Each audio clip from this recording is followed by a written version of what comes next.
Je suis retourné travailler sur l'ordinateur, continuer mes montages et répondre en même temps aux commentaires. Et là, il y a une abonnée qui a mis un commentaire aussi intéressant. Du coup, là, c'est plus des poireaux, c'est des oignons maintenant. Lolita, merci pour ton commentaire. Qui a mis un commentaire par rapport au Père Noël. Alors, très souvent, nous, vous savez, on est comme vous, hein, il n'y a que les cons qui ne changent pas d'avis, on change d'avis. Des fois, on va penser noir, des fois, on va penser blanc, des fois gris, ça dépend un peu.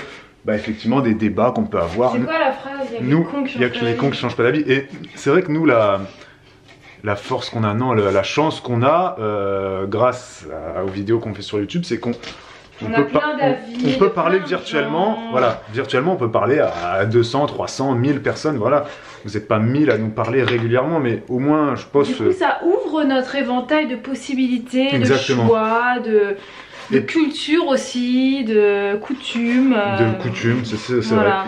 Vrai. Et par rapport au Père Noël, c'est vrai que nous au début on faisait toute cette magie de Noël, etc. Et là c'est depuis cette année, l'année dernière même. L'année dernière, on commençait un petit peu à se dire, on va peut-être arrêter avec ça. Et pourquoi en fait on a décidé ça? Et ça c'est Lolita qui l'a dit, c'est tout simplement un mot, la gratitude. On s'est rendu compte que nos filles ne savaient pas qui leur offrait les cadeaux, ne savaient pas. Nos filles étaient rentrées dans ce moule de voilà. Les cadeaux tombent du ciel. J'ai été sage, tout s'est bien passé. Oui, même pas. C'est les cadeaux tombent du ciel. C'est Noël, le Père Noël nous emmène des cadeaux. Et la gratitude pour nous c'est super important de dire merci aux gens qui te font plaisir.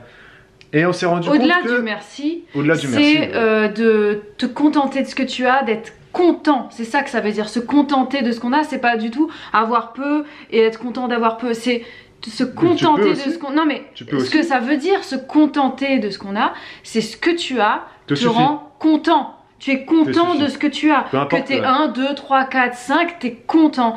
Et c'est vrai qu'on remarque en regardant que ce soit nos enfants ou ceux des autres, vos retours, on voit très souvent des enfants qui ont des cadeaux, qui déballent, plus il y en a mieux c'est, et puis ils veulent surtout déballer le cadeau.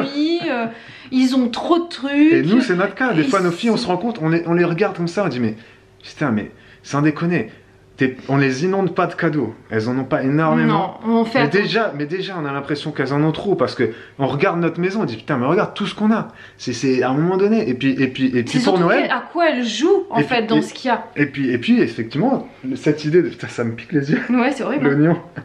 Cette idée voilà de je sais pas si c'est mamie un tel, papy un tel, papa, maman ou quoi. Donc finalement il n'y a même pas de merci. Elles vont sous le sapin, elles déballent et puis il y a de merci pour personne. Donc l'adulte lui il est là. C'est normal. L'adulte il est content, il dit ah c'est super, elle joue avec ça, machin. Voilà, on va jouer 10 minutes avec et puis donc c'est vrai que nous voilà, c'est pour cet aspect là, la gratitude. Non mais il y a un deuxième aspect. On s'est dit on va arrêter, on va stopper ça. Qui pour moi est important, c'est ce côté mensonge. Ce que je voulais dire, c'est que mon avis a changé.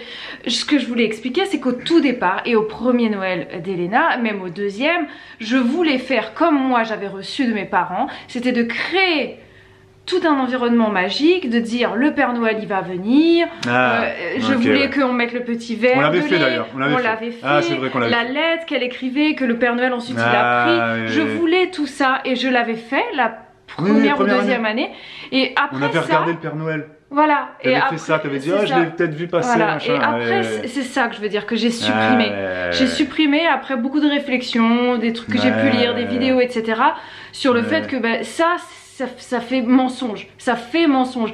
Pas mensonge dans le côté négatif, mais plutôt voilà, je t'invente des trucs et tout ça. Tu vas bientôt découvrir que tout ça, c'est tout ce que je t'ai dit, c'était pas vrai. Alors que là, on ne ment pas, on dit jamais rien de mensonge. On laisse croire à cette magie. On dit rien. Quand elles vont ouvrir les cadeaux, et voilà, je sais pas, ça se passera comme ça se passera. Il y a des détails qu'on va volontairement laisser, comme par exemple, on va mettre des étiquettes avec leur prénom qu'elles auront déjà vu à la maison, donc elles sauront que ça vient d'ici, mais on dira rien. Les sacs, elles vont les reconnaître, on dira rien. Voilà. Non, et puis Elena, elle a 6 ans maintenant, elle a bien évidemment compris. Et dans sa classe, il y en a qui n'y croient déjà plus aussi. Hein, donc oui, mais elle a compris, je pense, assez vite. Et elle-même, elle a compris qu'effectivement, l'imaginaire, c'est quoi l'imaginaire? C'est dans les livres, dans les dessins animés. Elle le voit par exemple quand elle voit des mascottes maintenant. elle a bien compris que quand elle voit Mickey au supermarché Super U, parce que là à Noël il y a des Mickey de partout, des Pères Noël. C'est pas le vrai Mickey, elle sait très bien que Mickey c'est un personnage imaginaire et que voilà il y a quelqu'un. Et que c'est chouette de faire comme si t'y crois. Mais c'est quand même bien de prendre la photo avec Mickey, de faire un câlin à Mickey, voilà. Et je pense que ça c'est bien parce qu'elle commence à comprendre que la magie, l'imaginaire, etc. C'est même adulte, t'as le droit de rêver, t'as le droit d'aller à Disney. Parce qu'on casse pas les rêves et l'imaginaire. Voilà. Un adulte qui va à Disney et qui voit Peter Pan ou Mickey, il kiffe quoi. Voilà, il sait très bien que c'est pas le vrai Mickey parce que le vrai Mickey, il est dans les livres. Voilà.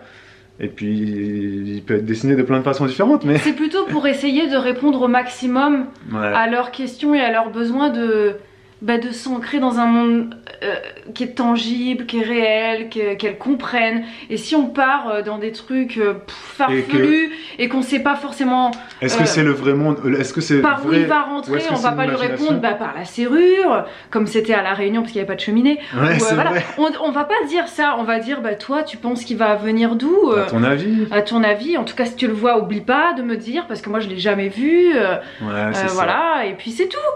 Voilà.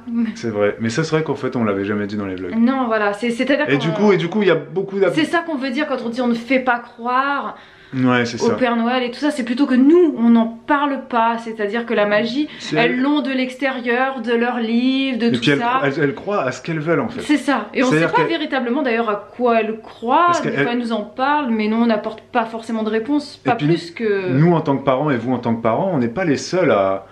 entre guillemets, à interagir avec nos enfants. Je regarde l'heure parce que... Il y a l'école, il y a les livres, etc. Donc leur imaginaire, leurs croyances vont évoluer. C'est pas que les parents qui vont les moduler, enfin bref, et puis surtout créer, si toi tu vas créer toute une magie, tout un truc, et puis qu'après à l'école, le lendemain il arrive, il y a quelqu'un qui lui dit mais tu savais pas, le Père Noël il n'existe pas, c'est non, ou même si tes parents, ou ils te cassent tout, tu sais, putain tu rentres chez toi. Moi je sais que j'ai très mal vécu ça, je vous l'avais déjà dit il me semble. Ou même dans certains livres, il y a aussi des histoires autour du Père Noël ou de n'importe quel autre monde imaginaire ou quoi, qui sont un peu différentes. C'est pas... Oui, ça évolue selon les pays, selon les cultures. Le Père Noël en Afrique, c'est pas la même chose que le Père Noël en métropole. À La Réunion, c'est pas pareil du tout. À La Réunion, notre Père Noël, il est en short de bain, en tongs à la plage. Ça n'a pas toujours été le cas. On n'a pas de cheminée à La Réunion. Il passe par le petit trou de la serrure. Enfin.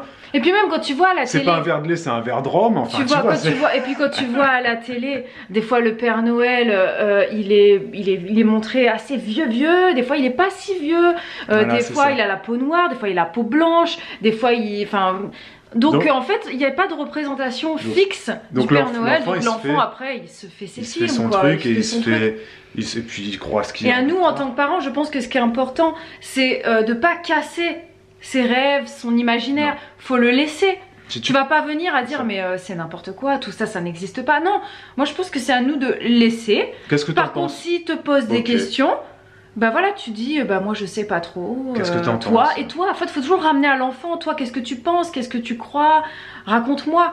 Qu'est-ce que tu trouves bizarre? Qu'est-ce que tu trouves cool? Qu'est-ce qui te fait rêver? Qu'est-ce qui te fait... Ouais, c'est ça. Qu'est-ce que tu trouves farfelu? Et voilà, et puis après évidemment un enfant de 4 ans non hein. Parce que c'est vrai que des fois peut-être un peu moins, mais un enfant on a un peu la sensation qu'en tant que parent, moi je me rappelle qu'au tout début la magie de Noël en tant que parent, je la faisais pour moi en fait. C'était pas vraiment pour les enfants parce que elles étaient toutes petites et que...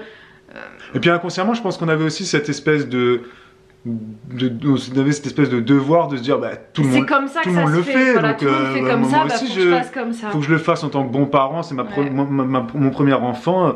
Voilà, et puis oui, c'est ça. Et puis après, petit à petit, on a modulé notre façon de voir. Et même vous, avec vos commentaires, et puis toutes les vidéos sur la parentalité un peu plus qu'on appelle positive. Et surtout, on change tous d'avis, ça c'est important. Bien sûr, il faut pas être fermé à l'idée de changer d'avis. On change tous d'avis, peu importe le sujet.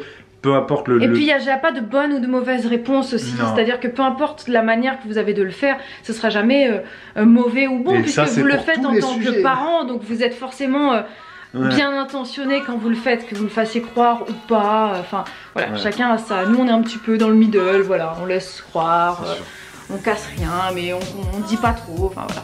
Il y a que les cons qui changent pas d'avis, ça c'est une phrase que je garderai toute ma vie, que je répéterai toujours. Je suis bien d'accord avec Parce que tous les gens qui viennent me dire ouais mais il y a 3 ans tu disais ça, maintenant tu dis ça, ben oui. On évolue. Eh ben on évolue.